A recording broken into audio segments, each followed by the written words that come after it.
फिर से hello everyone, welcome back to the channel base food. आज की इस वीडियो में हम कवर करने वाले हैं एक most important statement, that is return statement. इस स्टेटमेंट का यूज आपने बहुत बार किया होगा अपने कोड लिखते वक्त। जैसे कि आपने पहली प्रोग्राम जब आपने सीखी होगी, जब आपने पहला प्रोग्राम लिखा होगा, जब हेलो वर्ल्ड आपने प्रिंट करा होगा, तो उसके बाद आपने कई बार देखा होगा कि जो आप यूज करते हैं वो इस तरह से कुछ यूज करते हैं। रिटर्न जीरो करके स्टेटमेंट आपने यूज करा होगा। रिटर्न जीरो इस तरह से आपने कई बार स्टेटमेंट लिखा होगा। ठीक है, तो ये रिटर्न जीरो क्या करता है, आखिर में ये रिटर्न जीरो है क्या, ये कैसे काम कर रहा है, ये सब चीजें हम लोग इस वीडियो में ही डिस्कस करने वाले हैं। इसकी सिंटेक्स क्या है, ये कौन कौन सी वैल्यू को रिटर्न कर सकता है, अगर वैल्यू को रिटर्न कर रहा है तो वैल्यू कहाँ पे जाएगी, कहाँ पे जाके स्टोर होगी, ये सारी चीजें हम लोग इस वीडियो में डिस्कस करेंगे। तो चलिए बिना किसी देरी के वीडियो को शुरू करते हैं। तो पहला आपका क्वेश्चन यही होगा, रिटर्न स्टेटमेंट का डिफिनेशन क्या है, आखिर रिटर्न स्टेटमेंट है क्या? तो देखिए, रिटर्न स्टेटमेंट क्या होता है। The return statement in C is used to terminate a function and send a value back to the function that called it. इसका क्या मतलब है, ये देखिए। इसका बस इतना मतलब है कि ये जो है उस फंक्शन में जहां पे रिटर्न स्टेटमेंट है, जिस फंक्शन के अंदर रिटर्न स्टेटमेंट है, वो ये करता है कि जहां पे रिटर्न स्टेटमेंट आ गया, इसका मतलब है कि वो फंक्शन खत्म हो चुका है। हमें फंक्शन को क्या करना है, टर्मिनेट करना है। और जो भी वैल्यू हम रिटर्न कर रहे हैं, जहां पे इस फंक्शन को कॉल किया गया है, वहां पे वैल्यू को रिटेन किया जाएगा। जैसे कि अभी तक आपको कुछ समझ में नहीं आया होगा जो भी मैंने अभी तक बताया, उसको मैं एग्जाम्पल के साथ समझते हैं। ठीक है, मान लीजिए एक फंक्शन बनाते हैं, एक फंक्शन है जो दो नंबर्स का सम करता है। ठीक है, हमने इस तरह से एक ऐड नाम का फंक्शन बनाया। इंट ए एक वेरिएबल ले लिया, इंट बी एक वेरिएबल ले लिया, अभी के लिए ऐसे ही करते हैं। ठीक है, और इस तरह से रिटर्न कर देते थे हम लोग ए प्लस बी। ये सारी चीजें हमने डिस्कस करी अपने पिछले वाले वीडियो में। अगर आपने नहीं जाना ये इंट ए और इंट बी क्या है, कैसे हमने वैल्यू को रिटर्न करना है, ये सारी चीजें जो है आप मेरे पिछले लेक्चर से समझ सकते हैं। ठीक है, तो ये एक फंक्शन है। ठीक है, हमने क्या बनाया, एक फंक्शन। पहले हमने क्या किया, उसका डेटा टाइप बताया, फिर इसके नेम बताया, फिर इसके अंदर पैरामीटर्स कुछ पास किए, फिर हमने क्या किया, एक रिटर्न स्टेटमेंट का यूज करके इसकी वैल्यू को हम कैलकुलेट कर लिया। ठीक है, और उसके बाद हम लोग क्या करते हैं, फंक्शन को कॉल करते हैं। मान लीजिए हमने एक फंक्शन कॉल लगाया, यहाँ पे हमने वैल्यू पास कर दी 5 और 10। ठीक है, इस तरह से हमने वैल्यू को पास कर दिया। तो इससे क्या होगा, इससे क्या होगा कि आपका जो ये इंट हमारे पास है, ऐड है, इंट ए है, इंट बी आपने लिखा है, तो इस ए की जगह पे आपका, इस ए की जगह पे जो आपने यहाँ पे लिखा ए है, ठीक है, इस ए की जगह पे आपका ये 5 अलॉट हो जाएगा, यहाँ पे चला जाएगा। और इस बी की जगह पे ये जो आपका 10 लिखा है यहाँ पे, वो यहाँ पे चला जाएगा। ठीक है, यानी कि ए की जो वैल्यू होने वाली है वो क्या हो जाती है, वो जो ए की वैल्यू होने वाली होती है वो आपका 5 हो जाता है। ठीक है, क्या होता है, 5 हो जाता है। और आपकी जो बी की वैल्यू होती है वो आपका, वो आपका कितना हो जाएगा, 10 हो जाएगा। ठीक है, 10 हो जाएगा। बी की वैल्यू कितनी हो जाएगी, 10 हो जाएगी। तो ये सारी चीजें, अब रिटर्न हमारे पास क्या होगा, स्टेटमेंट में दिया है, रिटर्न स्टेटमेंट दिया ए प्लस बी, इन दोनों को ऐड करेंगे तो जो यहाँ पे वैल्यू आएगी, जो यहाँ पे वैल्यू आएगी वो क्या आ जाएगी, आपकी 15 आ जाएगी। बिल्कुल आ जाएगी। तो यहाँ पे क्या आ जाएगा, 15 आ जाएगा। अगर आप देखें यहाँ पे, तो ये 15 वैल्यू दे रहा होगा। ठीक है, ठीक है। तो इस तरह से आपके जो यहाँ पे रिटर्न कर रहा है, रिटर्न कौन सी वैल्यू दिख रहा है, 15 यहाँ से कैलकुलेट हो रहा है रिटर्न। अब ये जो रिटर्न स्टेटमेंट है वो ये बताता है कि ये फंक्शन अब टर्मिनेट हो चुका है। क्या हो चुका है, ये जो आपने फंक्शन बनाया इंट ऐड करके, वो फंक्शन क्या हो गया, टर्मिनेट हो गया। इस फंक्शन को टर्मिनेट करो और फंक्शन के बाहर चले जाओ। लेकिन फंक्शन के बाहर जाने से पहले तुम पहले ए प्लस बी को क्या करो, जहां फंक्शन कॉल हुआ है वहां पे पहुंचा दो। इस वैल्यू को क्या करो, जहां फंक्शन कॉल हुआ है उस वैल्यू को पहुंचा दो। तो फंक्शन कॉल कहाँ हुआ है, यहाँ पे हुआ है। ये फंक्शन कॉल कहाँ पे हुआ है, यहाँ पे हुआ है कि नहीं।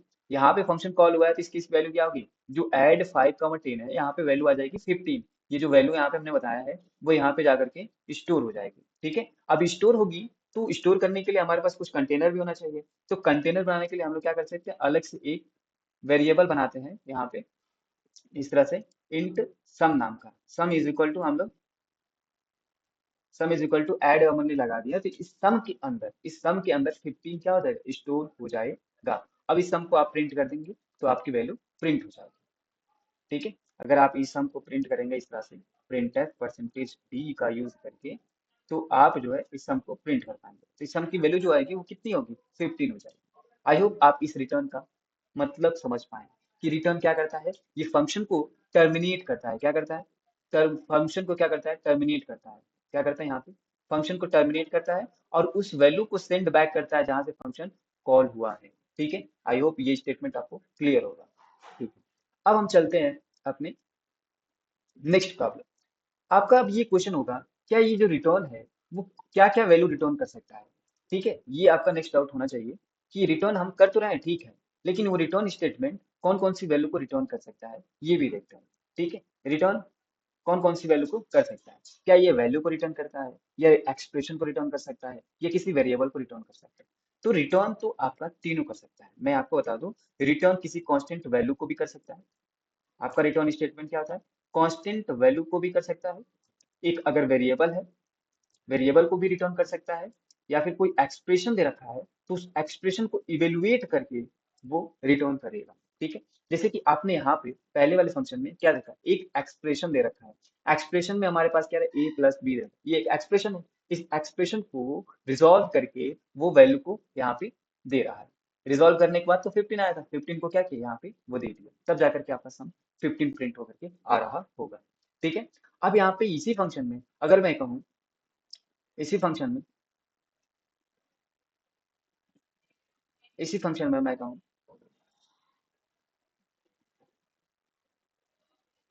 ठीक है, इसी फंक्शन में मैं कहूँ, यहाँ पे मैं इसको हटा देता हूँ 15। ठीक है, इसी फंक्शन में मैं कहूँ इसको ऐसे ना रिटर्न करके ऐसे रिटर्न करूँ। ठीक है, मैं यहाँ पे ऐसे करिए, इंट एक वेरिएबल के सम वेरिएबल के अंदर मान लीजिए वेरिएबल अभी एक्स है, X is equal to A plus B. अब आप कैसे रिटर्न कर सकते हैं, इस वैल्यू को रिटर्न कर सकते हैं इस एक्स के नाम से। तो क्या हो जाएगा, ये इसमें कुछ फर्क आएगा, नहीं आएगा, बिल्कुल नहीं आएगा। ये रिटर्न क्या कर रहा होगा, इस समय एक वेरिएबल को रिटर्न कर रहा होगा। किसको, इस वेरिएबल को रिटर्न कर रहा होगा। अब ये जो वेरिएबल है इसको इस ऐड वाले फंक्शन में क्या हो रहा होगा, ये फंक्शन को जब भी कॉल हुआ, ऐड फंक्शन ने कॉल करा इसको, ऐड फंक्शन ने कॉल करा तो उस केस में हमारे पास क्या हो जाएगा, इस ए की वैल्यू हो जाएगी 5 और बी की वैल्यू हो जाएगी 10। अब ए और प्लस बी करके एक्स के अंदर स्टोर हो जाएगा, दैट इज 15 स्टोर होगा एक्स के अंदर। अब ये स्टेटमेंट कंप्लीट हो गया। कंप्लीट होने के बाद रिटर्न वाले स्टेटमेंट पर आएंगे, तो रिटर्न वाला स्टेटमेंट क्या करेगा, रिटर्न करेगा फंक्शन को टर्मिनेट कर देगा। ठीक है, तो रिटर्न क्या कर रहा होगा, रिटर्न कर रहा होगा एक्स की वैल्यू, एक्स की वैल्यू कितनी आ जाएगी 15। तो अब क्या हो जा रहा होगा, एक्स रिटर्न कर दे, रिटर्न करा इसने एक्स की वैल्यू को कहाँ पे, क्या फंक्शन कॉल हुआ था। तो फंक्शन कॉल कहाँ पे हुआ, जहाँ पे ऐड नाम का फंक्शन कॉल हुआ है, तो यहाँ पे हमने फंक्शन को कॉल करा था, तो यहाँ पे आ रहा होगा 15। फिर वही है कि हमें इसको कहीं पे स्टोर करना होगा, स्टोर करने के लिए हम लोग इंट सम नाम करके एक वेरिएबल बनाए थे, तो उसके अंदर हम लोग इसको स्टोर कर रहे हैं। फिर वही चीज है, तो इसको हम प्रिंट कर सकते हैं। आई होप ये आपको समझ में आ रहा है कि हम किस तरह से एक वेरिएबल को, एक कांस्टेंट को, एक एक्सप्रेशन को रिटर्न कर सकते हैं। ठीक है, अब आपका नेक्स्ट क्वेश्चन ये हो सकता है कि रिटर्न क्या फंक्शन के अंदर, एक फंक्शन है उसके अंदर क्या एक ही रिटर्न वैल्यू हो सकती है, क्या उसके अंदर एक ही वैल्यू को हम रिटर्न कर सकते हैं या फिर मल्टीपल वैल्यू को रिटर्न कर सकते हैं। तो आपका आंसर है कि एक, चलिए इसको मैं कोड के हिसाब से बताऊं तो अच्छा है।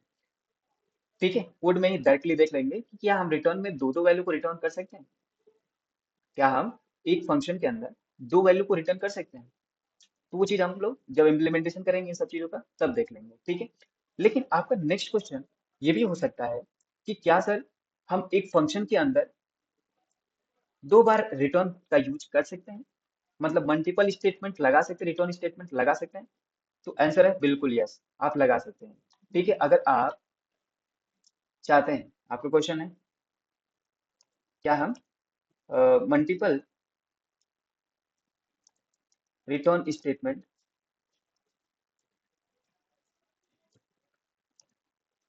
यूज कर सकते हैं एक फंक्शन के अंदर। तो आंसर होगा यस, बिल्कुल कर सकते हैं, डेफिनेटली कर सकते हैं। इसका आंसर है यस। ठीक है, आप कर सकते हैं, कैसे कर सकते हैं, कैसे कर सकते हैं देखते हैं। एक फंक्शन के अंदर आप दो या तीन या जितने भी रिटर्न फंक्शन लगा सकते हैं, रिटर्न स्टेटमेंट आप लगा सकते हैं फंक्शन में, रिटर्न स्टेटमेंट लगा सकते हैं। लेकिन कंडीशन क्या होनी चाहिए, कंडीशन आपका होगा, कंडीशन आपका होगा, कंडीशन इसकी होगी कि एट अ टाइम आपका कोई एक ही स्टेटमेंट चल रहा होगा। ठीक है, आपका कोई एक ही रिटर्न स्टेटमेंट चल रहा है, at a time only one return statement execute. ठीक है, कोई एक ही स्टेटमेंट आपका चल रहा होगा तभी हो सकता है, वरना नहीं हो सकता है। ठीक है, एट अ टाइम पे क्या हो सकता है, केवल एक ही रिटर्न अगर चल रहा है तो उस केस में कोई एरर नहीं आएगा। लेकिन आपका एक समय पे दो दो रिटर्न वैल्यू अगर आप रिटर्न करेंगे, दो दो आप जो है रिटर्न स्टेटमेंट का यूज कर रहे हैं, तो वो आपका एरर दे देगा। आई होप आप ये समझ पा रहे हैं। ठीक है, चल चलते हैं इनके इम्प्लीमेंटेशन पार्ट पर, इनको समझते हैं उस कोड के हिसाब से कि क्या आखिर में ऐसा क्या हो रहा है उस चीजों को भी। तो आपने VS कोड ऑन कर लिया होगा और फंक्शन डॉट सी नाम का फोल्डर भी बना लिया होगा। फोल्डर बनाने के बाद आपको हैश इंक्लूड इस तरह से करके एक फाइल को इंक्लूड करा लेना है। फाइल इंक्लूड कराने के बाद इंट मेन इस तरह से कर लेना। ठीक है, इस तरह से करने के बाद आपका जो फंक्शन का इम्प्लीमेंटेशन होता है वो मेन फंक्शन के बाहर होता है। तो इंट आपने एक फंक्शन बनाना है ऐड नाम का, और आपको इंट ए कामा इंट दो पैरामीटर इसमें पास करना है। ठीक है, पास करने के बाद आपको क्या करना है, बस डायरेक्ट रिटर्न करना है किसको, इस एक्सप्रेशन को। ठीक है, ए प्लस बी आपका जो एक्सप्रेशन है इसको आपको रिटर्न करना है।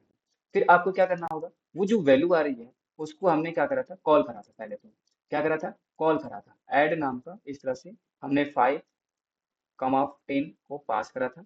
अब ये फंक्शन को क्या कर रहा होगा, कॉल कर रहा होगा किसको, इस ऐड वाले फंक्शन को। ऐड वाले फंक्शन को कॉल कर रहा है। कॉल करने के बाद जब हम यहाँ फंक्शन पे जा रहे हैं तो इस ए के अंदर ये 5 चला जा रहा होगा, इस बी के अंदर ये 10 चला जा रहा होगा। 10 जाने के बाद हमारे पास अंदर आए, अब ये रिटर्न क्या कर रहा है, ए प्लस बी। रिटर्न स्टेटमेंट क्या करता है, इस फंक्शन को टर्मिनेट करने का काम करता है।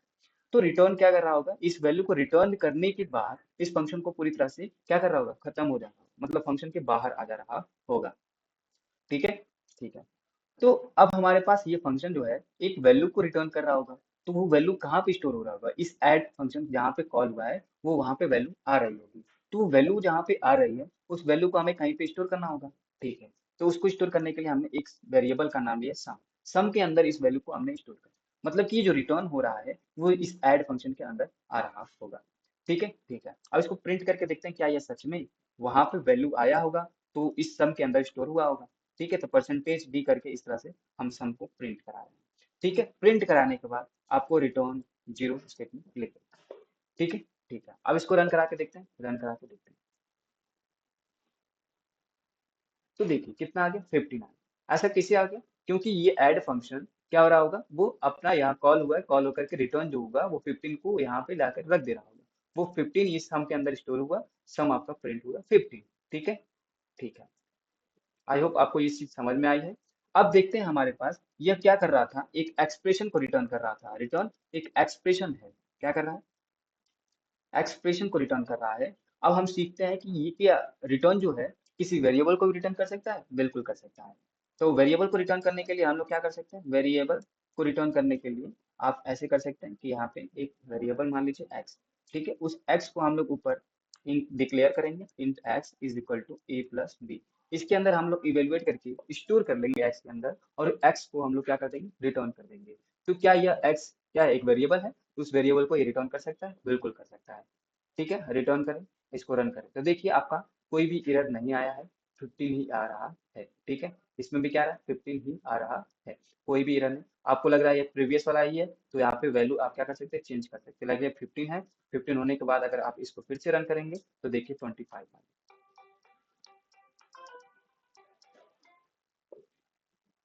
ठीक है, ठीक है।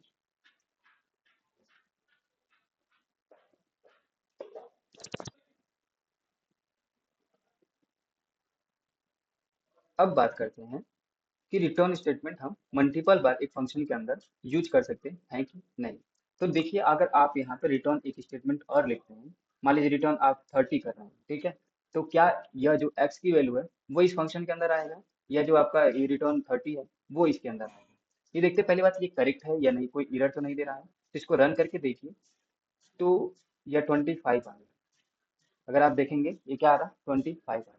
नीचे का स्टेटमेंट आपका चला ही नहीं, क्यों नहीं चला, देखिए नीचे आपने रिटर्न लिखा है तो उससे कोई एरर नहीं आया। ठीक है, आप मल्टीपल बार जो है रिटर्न स्टेटमेंट यूज कर रहे हैं। ठीक, उसके बाद भी इसमें कोई एरर नहीं आया। ठीक है, क्योंकि एट अ टाइम एक ही चल रहा है। देखिए जब हमने फंक्शन को कॉल करा है, ऐड हमारे पास इस फंक्शन को, तो फंक्शन के पास गया, ए और बी हमारे पास वैल्यू 15 और 10 आ गया, तो एक्स कैलकुलेट हो गया 25। तो उसके बाद जब नीचे जा रहा है रिटर्न 25, तो रिटर्न ये 25 को कर रहा है, और जैसे ही रिटर्न इसको मिला तो क्या करेगा, फंक्शन को ब्रेक करके चला जाएगा बाहर। तो इस रिटर्न 30 पर तो गया ही नहीं, ठीक है, इस रिटर्न 30 पर वो गया ही नहीं। इस रिटर्न स्टेटमेंट ने क्या कर दिया, इस रिटर्न स्टेटमेंट ने इस फंक्शन को टर्मिनेट कर दिया, ठीक है। आई होप आपको ये समझ में आया कि 25 क्यों आया है, ठीक है। ये रिटर्न 30 आपने ये चला ही नहीं, ठीक है। तो रिटर्न आपका जब पहले जो मिलेगा वही आपका रिटर्न होगा। अगर मान लीजिए मैं इसको ऊपर कर दूं और इसको नीचे कर दूं, ठीक है, तो इस केस में आप गैस करिए कि क्या आउटपुट आने वाला होगा। उस केस में आपका आपने गेस कर लिया होगा कि 30 आ रहा होगा, ठीक है, यहाँ पे 30 आ रहा है, ठीक है। क्यों? क्योंकि ये हमारे पास ये इवेलुएट हुआ, इवेलुएट होने के बाद इसने क्या किया, एक कांस्टेंट वैल्यू को रिटर्न करा। किसको? ये कांस्टेंट वैल्यू को रिटर्न कर रहा है। किसको? एक कांस्टेंट वैल्यू को रिटर्न कर रहा है, ठीक है। अब ये इस एक्सप्रेशन को सॉल्व करके नहीं बोल रहा है, ये बस एक कांस्टेंट वैल्यू को रिटर्न करा क्योंकि इसको ये इसकी स्टेटमेंट को कॉल करा गया है, ठीक है। यहाँ पे एक ये स्टेटमेंट कंप्लीट हो गया, उसके बाद जैसे रिटर्न स्टेटमेंट आया, उसने क्या करा, इस फंक्शन को टर्मिनेट करा और इस 30 को क्या कर रहा है, जहाँ पे फंक्शन कॉल हुआ वहां पे वो वैल्यू को पुट कर दिया। इस स्टेटमेंट पे वो पहुंचा ही नहीं, ठीक है। आई होप आपको ये चीज समझ में आया होगा।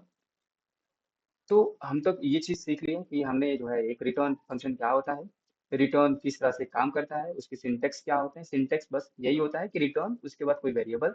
अब हमारे पास ये भी देखते हैं कभी कभी आपके पास रिटर्न करने के लिए कुछ भी नहीं होता है, तो उस केस में हमें रिटर्न करना क्या जरूरी होता है? बिल्कुल नहीं। आप कुछ भी एक फंक्शन के अंदर आप कुछ रिटर्न कर भी सकते हैं, रिटर्न नहीं चाहते तो रिटर्न नहीं भी कर सकते हैं। एक आपका फंक्शन होता है, मैं बता दूं, यहीं पे बता देता हूँ, ठीक है। एक होता है आपका वाइड, क्या होता है वाइड?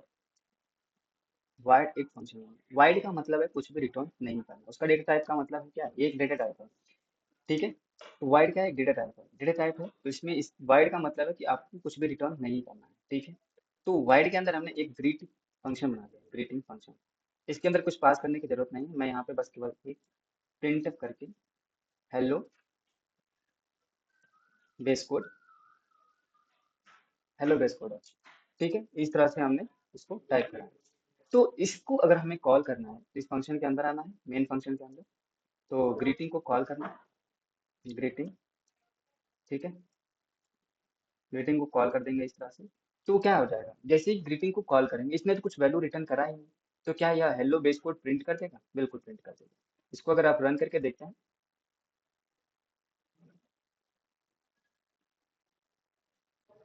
ओके, यहाँ पे एक मिस्टेक है, प्रीट एफ लिखा है ना, तो ये स्पेलिंग मिस्टेक है और कुछ नहीं। यहाँ पे आप प्रिंट एफ लिखेंगे तो कोई दिक्कत नहीं। इसको दोबारा रन करके देखते हैं, तो आपका देखो यहाँ पे आ चुका है हेलो बेस कोड, ठीक है। इस तरह से छोटी छोटी मिस्टेक्स हो जाती हैं। तो यहाँ पे लिखा है हेलो बेस कोड, ठीक है, ठीक है। तो ये यहाँ पे कुछ रिटर्न भी नहीं किया और आपका ये कॉल हो गया, ठीक है, फंक्शन कॉल हो गया और उसने वैल्यू ला करके दे दी, ठीक है। इसने फंक्शन को कॉल करा, कॉल करने के बाद ये और ये इसको प्रिंट करा, कुछ रिटर्न नहीं करा, ठीक है। अगर आपको कुछ रिटर्न नहीं करना है और फंक्शन को टर्मिनेट भी करना है, तो आप इस रिटर्न स्टेटमेंट का यूज कर सकते हैं। लेकिन बिना कुछ किए, बिना कुछ किए, कुछ रिटर्न किए आप इस तरह से भी रिटर्न करेंगे तो कोई दिक्कत वाली बात नहीं होगी, ठीक है। वाइड फंक्शन में आप इस चीज का यूज कर सकते हैं फंक्शन को टर्मिनेट करने के लिए, ठीक। यहाँ से कोई एरर नहीं आएगा, ठीक। इसको रन करके देखेंगे तो भी देखिए आपका आ गया हेलो बेस कोड, ठीक है, ठीक है। तो आई होप आपको ये सारी वीडियो सारी कंटेंट आपको समझ में आया होगा। ये रिटर्न स्टेटमेंट क्या है, रिटर्न स्टेटमेंट कैसे काम कर रहा है, ये सब कुछ समझ में आया होगा। तो चलते हैं अपने वीडियो की तरफ वापस। आई होप आपको ये सारी चीजें समझ में आई हैं। अब बात करते हैं अपने next topic, that is return zero और रिटर्न स्टेटमेंट में क्या अंतर है, ठीक है। अगर हम लोग देखें यहाँ पे देखते हैं कि रिटर्न जीरो, आपने देखा ना अभी, return zero and return statement में क्या अंतर है। आप जब भी इंट मेन फंक्शन बनाते हैं तो उस केस में आप रिटर्न जीरो लिखते हैं, है कि नहीं? बिल्कुल लिखते हैं। एंड आप जब रिटर्न लिखते हैं, जब आपने वाइड फंक्शन लगाया होगा तो उस केस में रिटर्न स्टेटमेंट लिखा। अभी पिछली मैंने जो कोड बताया उसमें हमने रिटर्न स्टेटमेंट का यूज करा, ठीक है। तो भी कोई एरर नहीं आया। इन दोनों में क्या डिफरेंस है? इन दोनों में डिफरेंस समझने के लिए सिंपल है। तो एक इंटीजर वैल्यू जीरो को रिटर्न करता है, क्या करता है, रिटर्न एक जीरो को रिटर्न करता है, ठीक है, जीरो वैल्यू को रिटर्न करता है। क्या करता है? जीरो को रिटर्न करता है। मतलब क्या है, ये जो रिटर्न जीरो लिखा है वो एक वैल्यू रिटर्न कर रहा है, एक इंटीजर वैल्यू रिटर्न कर रहा है, दैट इज जीरो। लेकिन वहीं पर रिटर्न क्या कर रहा है, रिटर्न जो होता है वो नथिंग रिटर्न, मतलब कुछ भी रिटर्न नहीं कर रहा, ठीक है, कुछ भी रिटर्न नहीं कर रहा है। जो हमारे पास ये रिटर्न जीरो होता है वो कहाँ यूज होता है, एक कोई भी फंक्शन होगा, तो जो फंक्शन होगा वो एक इंटीजर टाइप का होगा, किसका? इंटीजर टाइप का। जब भी आपने रिटर्न जीरो लिखा है, वो एक इंटीजर टाइप का फंक्शन बना होगा, या फिर वो आपने देखा है इंट मेन वाला फंक्शन होता है। ठीक है। आप कभी बुलियन में जाएंगे तो उस केस में रिटर्न जीरो लिखते हैं, रिटर्न वन लिखते हैं, तो उस केस में भी आप यूज कर सकते हैं। ठीक है। बुल में भी यूज करते हैं, बुल टाइप डेटा टाइप का फंक्शन अगर बनाया है तो उस केस में इसका यूज किया जाता है। लेकिन रिटर्न स्टेटमेंट तब यूज करते हैं जब आपका वाइड फंक्शन बनाते हैं, तो उस केस में आप रिटर्न का स्टेटमेंट का यूज करते हैं। ठीक है। आई होप आपको ये सारी चीजें समझ में आई होगी। तो मिलते हैं इसी के साथ नेक्स्ट वीडियो में। अगर आपको ये वीडियो पसंद आई है तो आप इस वीडियो को लाइक करिए, सब्सक्राइब करिए, और अपने दोस्तों में भी इसको शेयर करिए अगर आपको ये चीज़ें हेल्पफुल लग रही है। तो अगर करिए, मैं आपके लिए मेहनत कर रहा हूँ कि ताकि इतने कंटेंट ढूंढ ढूंढ करके ला रहा हूँ इधर उधर से। ठीक है। ताकि आपको सारी चीज़ें मैं डीप सिखा सकूँ। तो इसी के साथ मिलते हैं अपने नेक्स्ट वीडियो में। तब तक के लिए बाय बाय।